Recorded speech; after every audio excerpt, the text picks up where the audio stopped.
Now, plenty of games are recalled or outright banned all the time, often because of strict laws specific to certain countries. Germany, for instance, doesn't particularly like overtly graphic content or Nazi imagery. The reason for the latter is pretty obvious. And Australia has a particular hatred for drug use. China also has a pretty frequent bone to pick with video games as well, usually due to the portrayal of China itself. But sometimes the reasons that you can't play your favourite games in certain countries, well, they're downright bizarre. And that's what we're here to talk about today. As I'm Jules, this is WhatCulture.com, and these are 8 bizarre reasons video games were pulled from sale. Number 8. FANTASIA. FANTASIA, the video game adaptation of the Disney film of the same name, was released on the Sega Mega Drive in November 1991. Now, by all accounts, the game, well, absolutely sucked, providing that game adaptations of films being rubbish isn't exactly something exclusive to the 21st century. But you can't recall a game for just being crap, unfortunately, which is why a team of 6 were forced to rush out the game in time for Christmas, so that Sega could capitalize on all of those sweet, sweet holiday sales. However, unbeknownst to anyone involved in the development, Sega didn't technically own the rights to make a game based on the Fantasia film at all. Roy E. Disney, nephew to the late Walt Disney, and at the time senior executive of Disney, wasn't aware that Sega was even developing the title, as the rights to the game had somehow mistakenly been sold to them.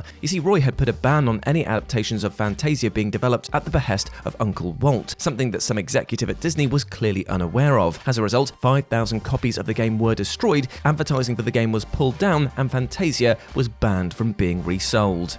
Number 7. Meme Run. Meme Run, released on the Wii U eShop in 2014, would serve as an embarrassing time capsule of early 2010 internet humour. The game, unsurprisingly, released to absolutely garbage reviews, although the developer maintains that its terrible gameplay was actually a design choice intended to troll those dumb enough to actually purchase it. Now, this mentality came back to bite the developer, however, as the game was removed from the eShop as a result of a copyright claim due to the use of the troll face meme. The troll face meme is apparently legally owned by the artist Carlos Ramirez, who had Meme Run removed as a result of a copyright claim that he launched against the developers. Now, whether or not he does legally own the rights to the meme is unimportant, as Nintendo clearly didn't want to waste their time defending Meme Run and immediately pulled it. Fortunately, Ramirez's claim undoubtedly saved several edgy teenagers from wasting their money on such a terrible game. Number 6. Mario Party 8. Now, Mario Party is an extremely wholesome, if somewhat infuriating series of titles released exclusively for the Nintendo systems. Mario Party 8 released on the Wii in 2007 and mostly continued this trend of wholesomeness, save for one unfortunate line of dialogue that players in the UK took issue with. Prior to its release, the British version of Mario Party 8 was delayed as a result of a production issue. Said production issue ended up being the inclusion of a piece of dialogue from the usually lovable Kamek, who says, "Magic Cooper magic, turn train," and here's the blurred word on screen for you here, "make this ticket tragic." Now, unfortunately for Nintendo, they didn't realise that this word is a slur for disabled folks in the UK, which meant that the error wasn't caught by the localization team prior to the Mario Party 8 launch. Nintendo likely only became aware of the offending issue prior to the game's release due to the PSP game Mind Quiz having to be recalled for the same reason, which happened a month before Mario Party 8's release. Even though several copies had already been released, the game was recalled and wasn't re-released until August of the same year, alongside a lengthy apology on the behalf of a Nintendo spokesperson. Number 5. Liberty City Stories. Grand Theft Auto Liberty City Stories on the PlayStation Portable is the only entry on this list that was banned for a few different reasons. Most notably, it was banned in Germany and Saudi Arabia due to graphic content, although a censored version was later released in Germany. More interestingly though, the game was recalled and patched not long after its release due to an exploit that could be performed whenever you saved the game. Due to an oversight, whenever Liberty City Stories was saved, it was possible to temporarily bypass several of the PSP safety functions and install homebrew files, allowing players to hack the system with ease. Original copies of the game were recalled to combat this issue, and updates for both the game and the PSP system hardware were also released to patch the oversight, but it was unfortunately for Sony far too late. Players who owned the original copy of the game could simply not allow the updates, either for their PSP or the game, and install homebrew that allowed them to break the PSP wide open instead. This caused second-hand copies of the original Liberty City Stories to temporarily skyrocket. Number 4. Tiger Woods 19 99. Now, Tiger Woods' 99 PGA Golf Tour was pretty standard golf stuff for a golf game. It released to generally positive reviews on both the PlayStation and the PC, and most consumers were likely completely unaware of a particularly spicy secret that was tucked away in the game's files. You see, the first 100,000 copies of the PlayStation version of the game contained a file titled zzDummy.dat, which could only be discovered by inserting the disc into a PC. Now, if you were to play the file, you would be greeted with a VHS rip of Jesus vs. Santa, a short film created by Trey Parker and Matt Stone, which served as the precursor to South Park. According to the metadata on the discs, the file was created only 4 days before it was burned onto the CDs, which led many to speculate that the file was uploaded in secret by an unknown EA employee. EA were understandably not too happy and recalled all of the copies of the game that contained this file. They referred to the content in Jesus vs. Santa as objectionable to consumers, but they were also undoubtedly worried about getting sued for printing copyright material that they didn't own.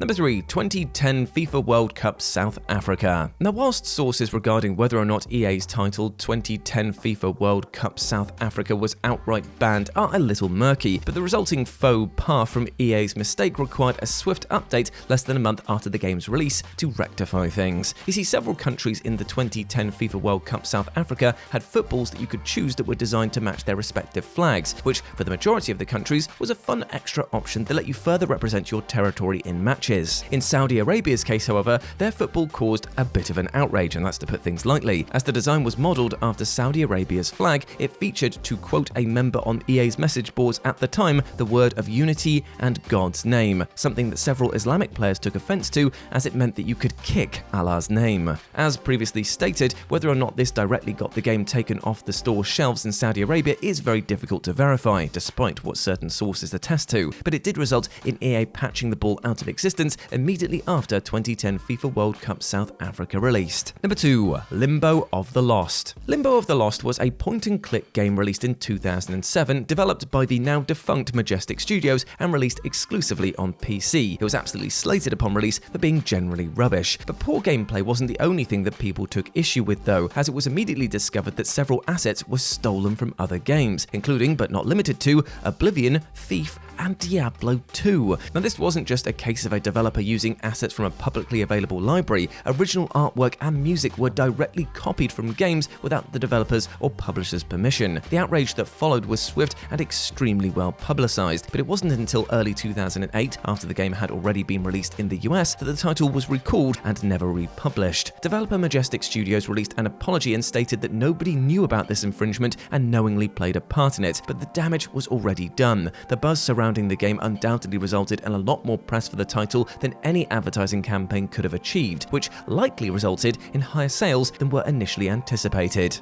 And number 1, Atelier Marie, The Alchemist of SALBURG. Originally released in 1997 for the PlayStation 2, Atelier Marie, The Alchemist of SALBURG might seem far too innocent a title to be banned for its content, which is true for the PS2 release at the very least. The game was ported to several systems after it was released, including the Dreamcast in 2001, but unfortunately for Japanese players who received an exclusive version of the game, the original print of the Dreamcast CD was infected with an extremely nasty virus. Players who bought the Dreamcast version got a bonus if they inserted the disc into their PCs in the form of an exclusive screensaver that they could download. However, doing this allowed the virus to install itself directly onto your PC. The Chris virus was especially nasty, erasing both your BIOS and CMOS settings and forcibly overwriting files on your hard drive. Copies of the original release were swiftly recalled so that new discs could be reprinted, with the true origin of the virus still being unknown to this day. And there we go, my friends. Those were 8 bizarre reasons that video games were pulled from sale. I hope that you enjoyed that, and please let me know what you thought about it down in the comment section below. As always, I've been Jules, and you can go follow me over on the Future Game Show, or FGS, where I do all of my gaming content going forward, and you can follow me over on the social medias where it's at RetroJ for most things like X and Instagram. Enjoy! Hope you're doing well, my friend, and treating yourself with the love and respect that you deserve. And remember, if you want to come and chat with me further, you can do so over on the Future Game Show. Bye!